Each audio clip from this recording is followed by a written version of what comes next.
Welcome to the Reese Report. I'm the Mouth of the North, Andrew Reese, and today I am joined by Hopeful, a person that I have done many shows with, a person whose basketball mind I respect, and someone who I've wanted to get on my channel for a while as we shift from a sort of all over the place, different topics every week to more basketball Raptors focused. And so I have Kenyon on here because I've got something on my mind that I want to ask him. We just had the NBA draft, and it was a very exciting draft with a lot of different angles and things that could have happened, but pretty much went as expected with a couple of trades here and there. And so, having said that, I will ask, first of all, how you are doing, and then I will follow up with what I want to ask you. Well, I am doing good. I've been doing a lot of a lot of homework recently, in between being online. So the homework's going well. It's Yes. actually going in some cases better than expected. So that's for me, that's what matters. So yeah, I'm doing good. Yes. Okay, so without further ado, my first question will be this. We just had the NBA draft. I know it's early. We have not had off seasons yet, but I kind of wanted to get this out before off seasons happen, so it's a little harder to answer. Who do Mhm. you believe will be Rookie of the Year and why? Yeah. Chet, really simple. I think Chet Holmgren, he's been. I mean, I don't know how he's responded to it, but he has been in a NBA strength and conditioning program for at least a year. So you expect him to at least have gained around 5 pounds. You know what I mean. Also, it's like just from like being a pro standpoint and that sort of thing. He's been around. He's actually seen the game a lot more close up, and he's been having basically a whole year to prepare. I think he probably could have played last season near the end, and they opted to keep him sat down. So I think usually when this has happened, those guys have won Rookie of the Year. It's kind of Blake a Griffin? Blake Griffin, Ben Simmons is another one. It's happened quite a number of times, so I think it's a safe bet to say that probably Chet Holmgren would be a good one. Okay, you surprised me with that answer, so I'll follow up. Who will be the best player? Who will be the best player from this draft class this season? This specific season, Yes, this draft class. um, I'm going to okay. What do you mean by best? Okay, Because so say there was a Rookie of the Year, but it was only this draft class that you could pick from. I lean against Wemby for a couple reasons. Number one, you're already hearing that he might be sitting and only playing for 50 games, so that takes him out of the running for any award, anyways. Um, I think beyond that, you're looking at who's going to have playing time. Depending on what Portland does, you would probably say that Scoot would probably be the best because he will have the most amount of time, assuming that they trade Dame. I think if it's not him, it's a lot harder because in that top tier, it's like who's going to have the most opportunity. So I would say my dark horse is maybe Brandon Miller, but I lean towards Scoot Henderson. Yeah, obviously there are a lot of factors that come into play because we haven't had the off season yet. Scoot's a great choice. Maybe even if he plays with Dame, he's a great choice. I mean, he seems to be a player that can fit just about anywhere and is going to really attack the NBA right away. And so that's an excellent choice. So now, for my next question, we're going into swag mode. As you can see, Kenyon has a little bit of swag going on. So he's got the very nice Raptor, purple going on. So for this question, I'm going to start with the swag, and I'm going to ask Kenyon. The Raptors drafted Grady Dick. I Yep. was obviously a proponent of drafting him long ago and got it correct, and I'm Hmm. a big fan. Now, my question to you is: now you can give me numbers or you can give me impact, but what kind of let's ask what kind of numbers and perhaps what kind of impact he is going to have on the Raptors this season. I've put it out there what I've thought. I used the Tyler Hero comparison because he was the 13th pick in 2019, has a lot of similarities in his game. So what do you think will be his impact? Points, maybe 3-point shooting, maybe amount of minutes. Will he start for the Raptors a few games? What's your thoughts on Grady Dick's impact? Yeah, I mean, he could. It depends on what the roster looks like, but he could definitely potentially start. Maybe say max. I don't even want to like say 5 games for the Raptors, but I'm not even focusing on the starting aspect, because we still don't know what this roster is going to fully look like. I think if you compare him to Tyler Hero, which is not the comparison that I would personally make, but let's do it. Yeah, He's a lot taller, first of all. Tyler Hero is, I believe, 6'4" at I think he's let's say a strong 6'4", maybe 6'5". Um, Grady, and that's with shoes on. I think Grady stands at 6'6" and 7. a buck or whatever. Yeah, yeah. So in shoes he's like he's 6'7" basically, maybe pushing even 6'8", and he has a plus size wingspan from there. So I think from there, that's definitely there. He also will have a much higher defensive impact because I think he's a much better defender than Tyler Hero will be. And it's not like a shade thing. I just For think, sure. Yeah. yeah. So, yeah, I think like here's the thing about Grady is that like he is, I think, the only one and done shooter that I've ever seen in the modern era, or I guess ever. Mhm. I can't remember there ever being another one and done shooter ever. Um Ever. Kevin So Kevin Durant. yeah, but he's not really, I see him more as like a scorer. Like he didn't Right. come in Right. as a shooter and like that was his like he came in as like a, I mean, there's a reason why he went like, you know what I mean, like where he Second did in his overall. draft. Right.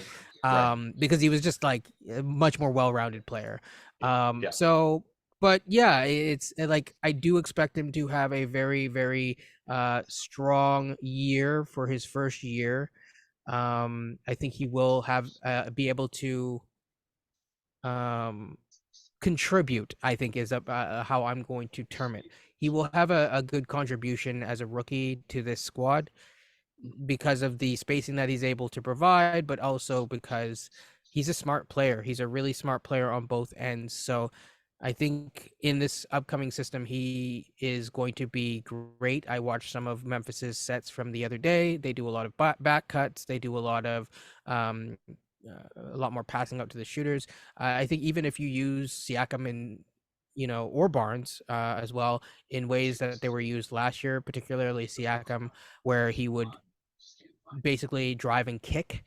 You would draw in several defenders. I think that there's a difference, especially from there, if you make the swing pass,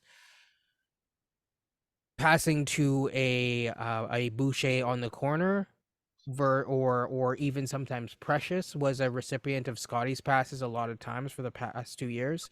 All respect to Precious, but Precious didn't come out of college shooting 40% plus from three. He just didn't, and he still is not there. He's done it for a month. So from there, you expect him to he's going to have an impact. And I would say in terms of minutes, I want to pencil him in for a minimum of 13 minutes. You could expand that from there. It really Mhm. depends though, because Mhm. he can fill the gaps in um for several different, like he can play several different positions. I Right. guess the thing that I'm looking at is that um going back to your question, is this factoring in like this is assuming everyone's healthy, right? Uh, uh, yes, although we all know that probably won't be the case. But assuming everyone's Sure. healthy, my It is the my NBA. and obviously there's the Fred factor. If Fred's back, his minutes will be lower. If Fred is not back, his minutes may be higher, and so that's I think also a even factor. if, yeah, so I think even if Fred's here, I think you can pencil him in easily for like 15 minutes is I think fair. He will be much needed, but it makes there's an interesting question. We don't have to get into it today because I know it's you're the one asking the questions, but Yeah. there is an interesting question of like how it pushes other guys' minutes down, especially on that bench. The first thing that comes to mind is your Preciouses, your Bouchers. Um, Mhm. Especially if you're assuming from Masai's presser, he specifically called out Otto Porter. So as a smart, high IQ player who's able to do back cuts, these are Masai's words. So Yeah, it makes minutes for other guys very interesting. yeah. And then I guess you want me to give like almost like an over under. I would say 9 is fair.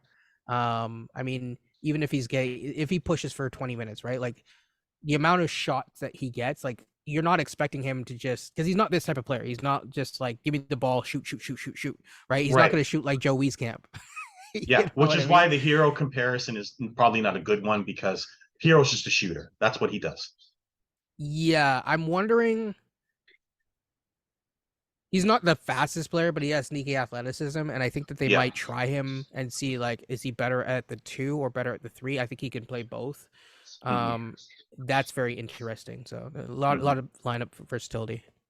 Yeah, I just think that he's not just a 3-point shooter. I think that there are a lot of Raptor fans that believe he's just a 3-point shooter. The back cut aspect of his game is very important for the Raptors because if they're going to become a ball movement team, then his back cuts will be valuable. It's something I wanted the Raptors to do a lot more of last year, but under Nick Nurse, it wasn't happening. And so I think that's going to benefit him. The Raptors need 3-point shooting. So I actually think that if he starts hot, he may get more minutes than people believe because they really need the 3-point shooting. But outside of that, he can rebound. He's smart and he can certainly use his size, not his size, but his size, but not his girth And to his back cut length. people and his length his length uh, to dunk the basketball. I mean, he's small, but he can finish inside. So I think he delivers a lot more than people realize. But until we see him, it's just us talking. So that's why we're here. Well, I'll say this to add to what you were saying is that as an offensive rebounder, right? Like he actually did a pretty decent job. Again, if you're comparing, I just looked him up. If you're comparing, I would make again. I'm not making this comparison. I actually think he's more similar to like I hate making. I'm not making these comparisons, people, because of race, but like more similar to like a Gordon Hayward. Although I think Gordon Hayward was a much higher end playmaker, probably a slightly better defender, to be honest. Like Gordon Hayward was like really, really Yeah, good coming out. yeah, But yeah, like I think if you compare him to that, he's probably there. yeah, So yeah. you're looking at like a 4% offensive rebounding rate versus like 1.6 with Tyler Hero. Mhm. Yeah, and his length should get him some steals, which he had a 1.4 in college, and his leaking out will probably get him a lot of easy buckets, whether it be a three or a dunk. So that will also help. I think he brings a lot. I can't wait to see him. What can I tell you? Can't wait to see him He on has the good court. hands.